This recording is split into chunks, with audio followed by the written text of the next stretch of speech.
Welcome back to the time trials here at Chattanooga. I'm Alan DeCadenet. We've had one or two cars come through just to practice. Car number 3 was a 1929 Ford Model A. Great car. We've had an MGB GT go through. The most British of all cars here in many ways. Lovely little car, 4-cylinder, 1800cc engine. We've now got a Ford GT40 out there. It's in what we call Gulf livery. That's that wonderful pale blue and orange colouring that Gulf put on all their cars, whether they were Fords racing at Le Mans, Sebring and Daytona, or whether they were Porsches racing at the same races. Those Gulf colours have become very, very popular.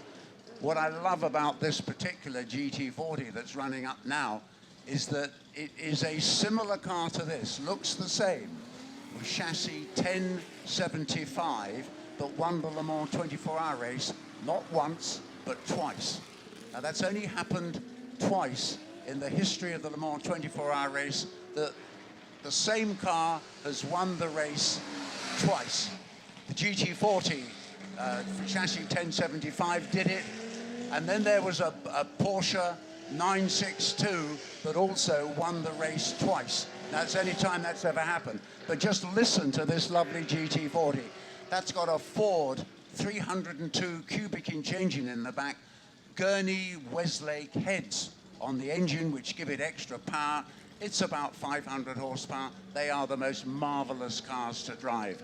As another GT40 kind of about to leave the line, remember how this works. The car accelerates away from a standing start. There it goes. Spins the rear wheels, leaves a little bit of rubber on the road. As he goes through the timing light, the clock starts. And then he's got to wind his way up the straights, into the turns, curves, and then he has to brake heavily for the chicane, and then come through up to the far end of the course, turn around the U-turn, usually sideways, opposite lock, plenty of power, and then come back down the course.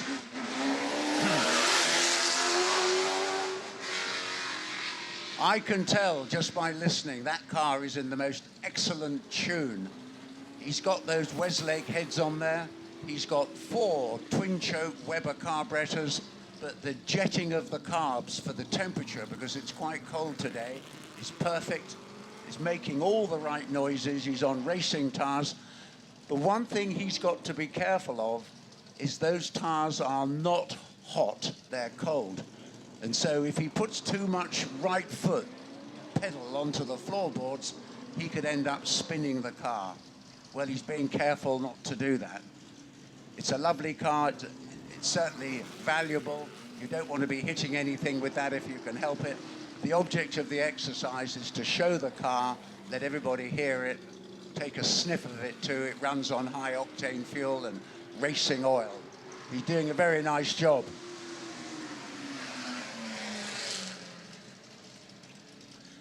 You may know the story that Henry Ford II was going to buy the Ferrari factory complete, including the racing team. And on the day he turned up to sign the documents, Mr. Ferrari said, "Who's going to choose the drivers for my Formula One team?" And Henry Ford said, "Well, Mr. Ferrari, we're buying your team. You better believe we will choose the drivers." And Ferrari said, "In that case, I won't sign." And he didn't. And so Ford failed to buy the Ferrari factory because of Mr. Ferrari. Henry Ford took exception to that and decided that he would build a car that would beat Ferrari and show him who's boss. Well, the GT40 was that car. It was initially designed by Eric Broadley, who was the main designer at Lola Cars. He got the job of designing it as an open 2-seater sports car. Well, it became a closed car. The great Carroll Shelby gave the Ford GT40 as team boss its first win in the Daytona 24-hour race in 1964. And from then on, although Ford did not beat Ferrari the first time they tried, because Ferrari won Le Mans in 1965, in 1966, Ford won Le Mans for the first time, and then went on to win it in 67 and 68 as well. So that was pretty amazing. So Mr. Ford certainly had his way at the end. Did Mr. Ferrari worry about that? I doubt it. He sold his company to Fiat, I think, for a lot more money. So in the end, everybody was happy. We've got a Porsche Cayenne now coming up.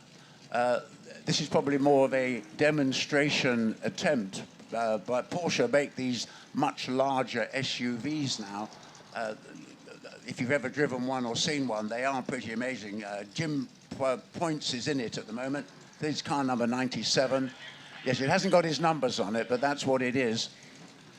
It's quite a smart move by Porsche to enter this SUV market as well. They did it initially, I think, with a car called the Panamericana, or Panamerica, that's right. And they launched that car at Laguna Seca in California. We were all asked if we'd like to go and have a test drive. And if you're used to driving a small Porsche two-seater sports car, which I was, to get into one of these SUVs that handles in a similar way to one of these little Porsche two-seaters was amazing.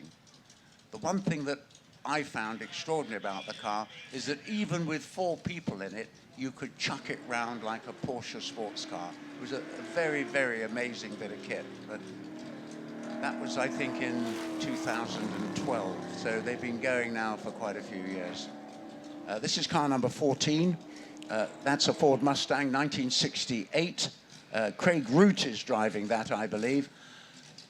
Ford Mustang, of course, has basically the same engine that the GT40s have.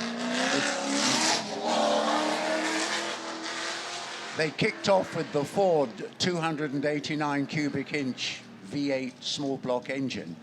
That got opened up with bigger pistons and bigger valves to 302 cubic inches, which equals 5 metric liters.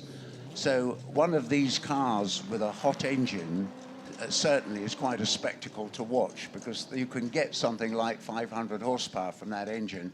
And when you put that through one of these Mustangs, you needed somebody like Carroll Shelby to fine-tune the car for you.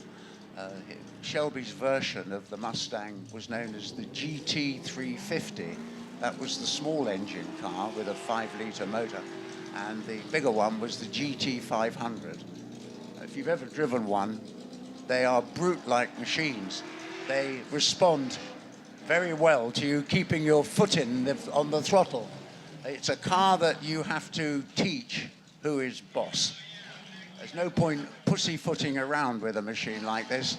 You've got to give it plenty of right foot and show it who's boss. And if you know what you're doing, you've had a lesson perhaps off Tanner Faust about keeping it under control when it's sideways. It's great fun. This looks like a Lotus 7 that's next up.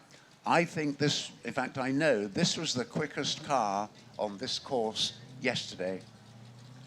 Lotuses are built in the United Kingdom. Colin Chapman was responsible for doing them in the first place. You bought one of these cars as a kit car and you built it yourself. Here he comes, he's off the line. Look at the width of those front wheels though. He's got racing tires on the front and the back. They're slicks, which means he doesn't have any tread on them. I can see why he was the quickest car yesterday. He's got a nice grunty motor in there. Look at him going through the chicane. The car does not roll at all.